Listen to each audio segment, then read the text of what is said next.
एक समय था जब भारत की विदेश नीति नॉन अलाइंड मूवमेंट के रूप में देखी जाती थी। आज की तारीख में भारत एक मल्टीपोलैरिटी वाले विश्व ऑर्डर के बीच खुद को किस तरीके से स्थापित कर चुका है, यह भी सब देख रहे हैं। दो देश आपस में भले दुश्मन हो, लेकिन भारत दोनों से अच्छे रिश्ते और अपने हित को सबसे आगे रखते हुए रिश्ते मेंटेन कर सकता है।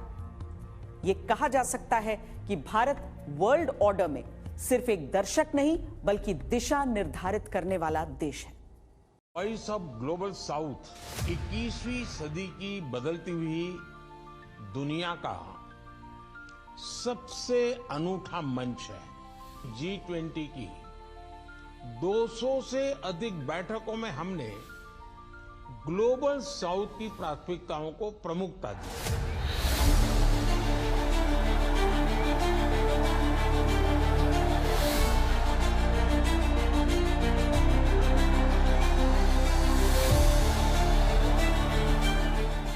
प्रधानमंत्री नरेंद्र मोदी की साख दुनिया भर में लगातार बढ़ रही है। वो आज एक ऐसे नाम बन गए हैं जिसने पिछले कुछ सालों में वैश्विक मंचों पर भारत की आवाज को नई ऊंचाई दी है। विकासशील देशों की बात जब भी सामने आती है तो दुनिया सुनती है कि भारत क्या कह रहा है।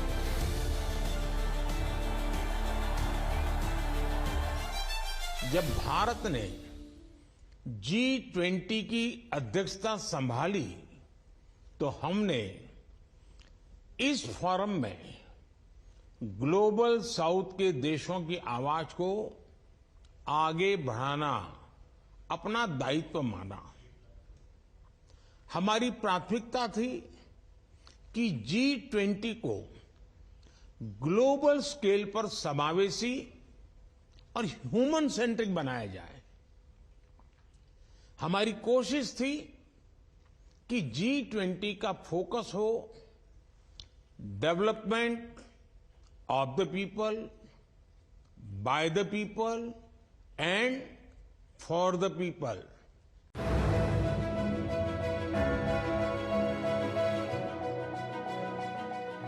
ये सिर्फ भारत की G20 अध्यक्षता या बड़े समिट्स की वजह से नहीं, बल्कि उस कूटनीतिक रणनीति की वजह से है जिसके केंद्र में ग्लोबल साउथ को रखा गया है। मोदी ने दुनिया को साफ संदेश दिया है कि विश्व व्यवस्था का भविष्य सिर्फ अमीर देशों की मेज पर तय नहीं होगा, उसमें उन 125 देशों की भी भूमिका होगी जिनकी आबादी दुनिया का बड़ा हिस्सा बनाती है। इस डिक्लेरेशन को एडॉप्ट करने की घोषणा करता हूं। We have distinguished members, it is time for us to work together to give the Global South its rightful seat at the right table.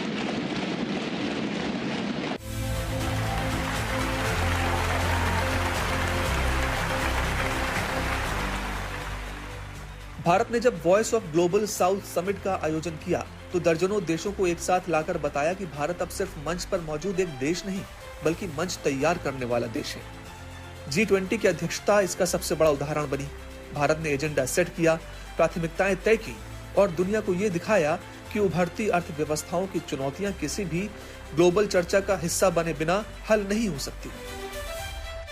We, the global south, have the largest stakes in the future. 3/4 of humanity lives in our countries. We should also have equivalent voice. Global south में दुनिया के विकासशील देश आते हैं। इसमें Asia, Africa और दक्षिण अमेरिका के कई देश शामिल हैं, जबकि ग्लोबल नॉर्थ में विकसित देश आते हैं। इसमें अमेरिका, कनाडा, रूस, यूरोप, ऑस्ट्रेलिया और न्यूजीलैंड आते हैं।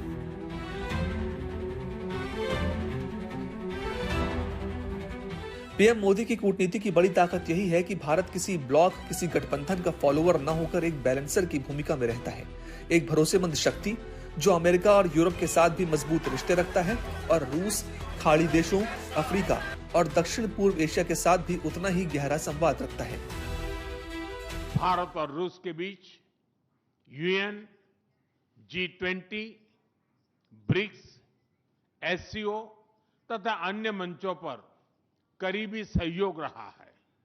करीबी तालमेल के साथ आगे बढ़ते हुए हम इन सभी मंचों पर अपना संवाद और सहयोग जारी रखेंगे।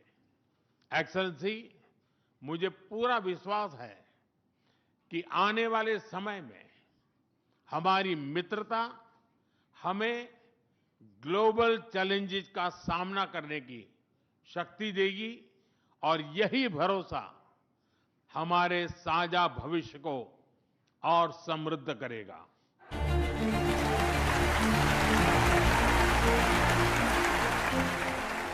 यही वजह है कि आज भारत क्वाड में है, ब्रिक्स में भी है, एससीओ में भी है और इंडियो पैसिफिक की सुरक्षा में भी। भारत ने अफ्रीकन यूनियन को G20 की स्थायी सदस्यता दिलाई। जलवायु परिवर्तन पर भारत ने क्लाइमेट जस्टिस की जोरदार वकालत की। महामारी के दौरान वैक्सीन मैत्री ने भारत की छवि और मजबूत की। भारत ने 100 से ज्यादा देशों को दवाइयां और वैक्सीन भेजी। डिजिटल अर्थव्यवस्था में भारत का मॉडल UPI आज कई देशों में लागू हो रहा है। भारत अब सिर्फ सलाह नहीं देता, सॉल्यूशन देता है और यही वजह है कि वैश्विक मंचों पर मोदी की बात सुनी भी जाती है और नोट भी की जाती है। भारत अब सिर्फ एक उभरती अर्थव्यवस्था नहीं, एक उभरती नेतृत्व शक्ति भी है।